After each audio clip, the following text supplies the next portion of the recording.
Vì sao con người ta đau khổ?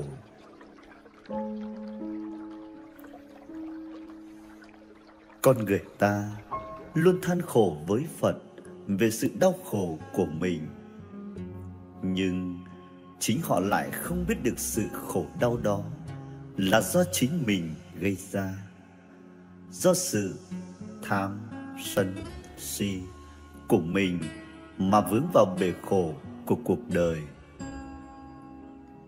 Nếu biết buông nắm đúng lúc, sẽ có được sự thanh thản trong tâm hồn.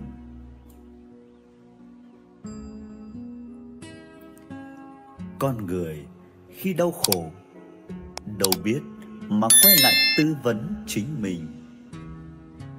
Lúc nào cũng nghĩ do hoàn cảnh làm mình khổ, do người khác làm mình khổ. Vậy lý giải sao cho những người sống trong cảnh giàu sang, nhung lụa mà vẫn than khổ? Những người tuy nghèo khó, bần cùng, nhưng không lúc nào thiếu đi tiếng cười. Đó là do mỗi người hết mà thôi. Cuộc đời này nhiều sóng gió, gian truân, không ai hoàn toàn có được sự hạnh phúc, viên mãn, và không ai hoàn toàn khổ đau. Nói một cách dễ hiểu thì con người ta vì không nhận ra được những quy luật tất yếu trong cuộc sống, không hiểu và biết chấp nhận cái gọi là vô thường, bản chất vốn có của sự việc, nên mới đau khổ.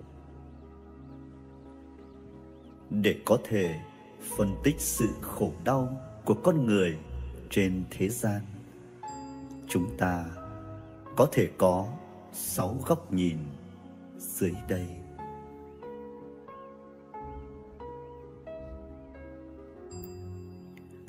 Khổ do níu giữ quá nhiều điều trong trí óc mình. Con người lạ thay luôn nhớ những gì cần quên và quên những gì nên nhớ. Nhớ quên cứ quanh quẩn trong đầu óc của mỗi con người. Đôi khi trong cuộc đời này, người ngốc nghếch lại có được một cuộc sống an nhiên. Sở dĩ là thế vì họ quên đi những mưu toan, thù hằn, vô tư trước những biến cố của cuộc đời, nên tâm hồn lúc nào cũng tươi trẻ, an nhiên. Nhưng có những người không muốn sống trong một trạng thái đó. Họ nhớ hết thảy những gì xảy ra trong cuộc đời của họ, để rồi bao muộn phiền, suy tư đều gánh gồng hết về cho mình. Không lúc nào cái tâm được yên ổn.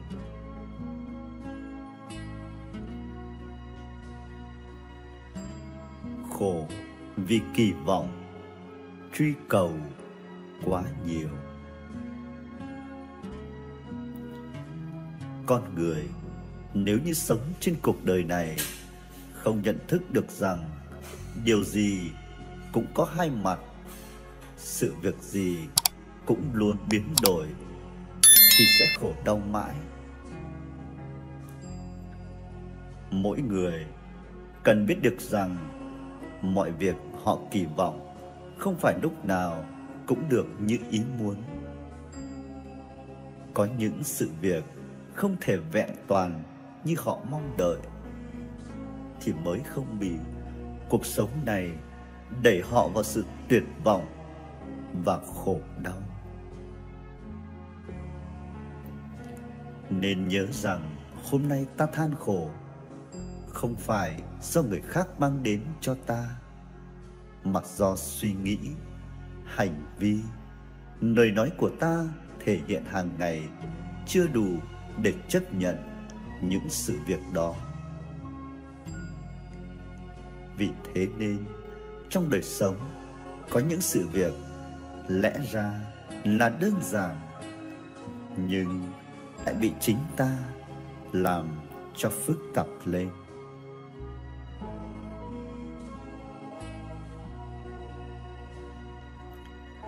Khổ vì toan tính quá nhiều. Ta thấy người khác sống giàu sang lại có suy nghĩ mình thiệt thòi. Cuộc đời này con người ta không biết ý thức được những gì mình có, mà luôn tính toán cái mất đi. Chính thế mà chẳng bao giờ ta thấy thỏa mãn, luôn tham lam, ước muốn, để rồi đau khi nguyện ước không thành. Hãy nhớ rằng điều gì cũng có hai mặt, và cái mà bạn nhìn thấy chỉ là vẻ bề ngoài mà thôi. Còn bên trong chỉ có bản thân người đó mới biết được mọi sự ra sao.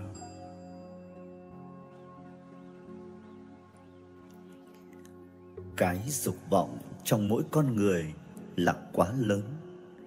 Điều gì cũng muốn có được. Có rồi thì mừng vui, không đạt được lại đau khổ, than vãn số phận mình.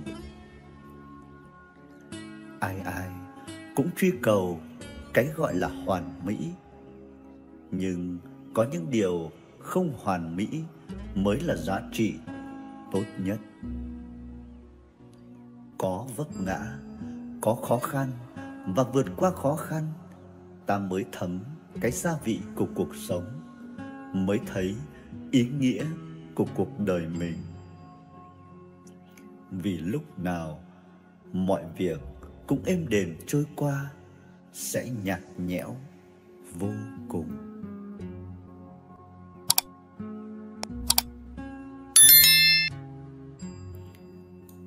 Khổ vì quá ham vọng, hư vinh. Mỗi người sống trên cuộc đời này đều như biết hài lòng với mọi việc, biết giới hạn đủ của mình, sẽ luôn có được sự an nhiên và thanh thản trong tâm hồn. Nhưng không phải ai cũng ý thức được điều này. Chúng ta đạt được nhiều, nhưng vì ham muốn cũng nhiều, nên lại thấy mình chẳng có gì. Bởi cuộc sống này có quá nhiều cám dỗ, nhưng mấy ai giữ được thái độ tịnh tâm, không bị cuốn vào những cám dỗ đó. Vòng xoáy của cuộc đời là vô tận. Quan trọng chính là mỗi chúng ta giữ được thái độ bình tâm. Hãy nhớ rằng một người luôn có được tâm thế thỏa mãn với những gì mình có, cảm thấy đủ với những gì mình phấn đấu. Cố gắng thì sẽ dễ dàng tìm được cái gọi là hạnh phúc. Vì hạnh phúc giản dị, chứ không phải cao sang hay xa xôi gì.